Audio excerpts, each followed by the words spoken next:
Luke, how important is a strong mentality in the sport? Yeah, I think it's really important, especially when you're on the big stage. You know, that's when the pressure is on your shoulders a lot more. And you know, as people have known with my anxiety when I went through that, I felt quite claustrophobic on the stage. I didn't really want to be there. It felt quite hard, but the way I've bounced back from that, it's made me mentally stronger than ever.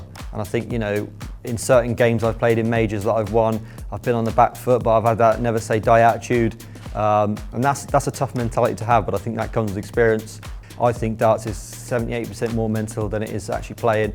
If you're not going through a great turn of events in the PDC, that it can drag you back a little bit and you kind of feel like you're down in the dumps. But if you're always feeling happy and you kind of, your mentality's up there, yeah, it makes you a lot more stronger than the rest of the field. You mentioned the difficult part of your career. I've always wanted to ask you, obviously my career kind of came to an end thrown-wise with the dartitis, never managed to recover. How did you get through that awkward part of your career? I think I just sort of dragged myself through it in a way, to be honest. I think it's never easy. You don't just snap out of it quickly. It kind of takes a process that you have to allow. It's going to take at least a year. But I stayed strong. I fought through it. You know, I played through it as well. If I'd have just stopped playing and then come back, I don't think I'd have been the same player. I think for me, the most important thing was I carried on, didn't stop, and played through it. And advice to players, any players who are currently out there now, any new players, they're going to have difficult moments. What would be the key components for them going forward to recover from these kind of dips and these problems throughout? I think just going back to, like I said, the strong mentality. You have to believe that not always going to be dark days. You know, as a professional, sometimes you do have them dark days, especially when you're under the limelight all the time, you're under pressure. Like where I'm stood now, I think everyone expects me to play absolutely unbelievable every time. Everyone expects me to win everything, and that does put pressure on your shoulders. But I feel like I've coped pretty well with it this year. I've won a lot of tournaments, so you know, for me, I think that mentality does take some time to get used to. But you can only learn with experience as well. I feel like experience does tell in the end. And coming through that difficult period, is that the main contributing factor to becoming a multiple major champion and a world champion as you are now? I honestly do believe it, yeah. I do believe that mentality that I overcome from the anxiety really did help me to become major champion and world champion as well. I think as you work yourself through the years, just that bit of experience you gain. You know, I was losing so many games 6-5 in my first couple of years, and now, you know, I'm winning them close games, I'm winning them last leg deciders. So, like I said, experience and mentality do shine through in the end. Luke, pre-game nerves, something I didn't deal with very well. How do you cope with it in any game now? The best way to deal with it is to relax into yourself. Like, I'm never a good starter, but I think relaxing into the first couple of legs does help you. Once you get into the game, I feel like after a couple of minutes, them nerves do go away.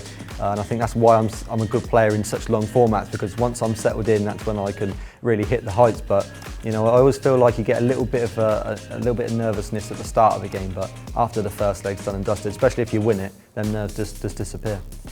Any advice to players, up-and-coming players who are experiencing these nerves the first time? As in, what would you do in the back room before you play a game? Just decent breathing. I think just, you know, don't hyperventilate. That could be the worst thing you do. If you start panicking, then the nerves are going to come on harder. So for me, I think you just have to, you know, just decent breathing, exhaling, inhaling and stuff like that. And, you know, just embrace the fact that you probably will feel a little bit nervy at the start of the game, but you know, just once you've settled in and you're familiar with the surroundings of being up on the B stage, just to relax and you know, hopefully you win that first or second leg, and then you can run into it then. Luke, we're going to talk about nerves on your professional debut. When I started, I didn't deal with it really well. I was very hasty. I was at the venue far too early. What can you remember from your debut? Well, I remember my debut on the TV, which was against Jeff Smith in the World Championships, a prelim game.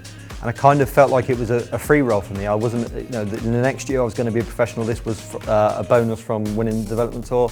I kind of felt like, you know, this is just a chance for me to get a little taste of what it's like on the TV stages. And I didn't actually feel as nervous as I thought I was going to be. I was nervy, but I wasn't as nervous as I thought I was going to be, so it took me back a little bit. I thought, oh, it's not as bad as I thought it was going to be. But the walk-on was the terrifying part. You know, you've got a crowd of people sort of standing over you as you're walking through, like putting their arm out, and you're thinking, whoa, you know, this is unknown territory here. But you know, I felt like I played myself well within a decent game. You know, I didn't play my best, I lost, but I thought Jeff Smith's finishing was great. And as I moved on into my actual proper pro debut, it was against Wayne Jones in a Players' Championship, and I lost 6-5.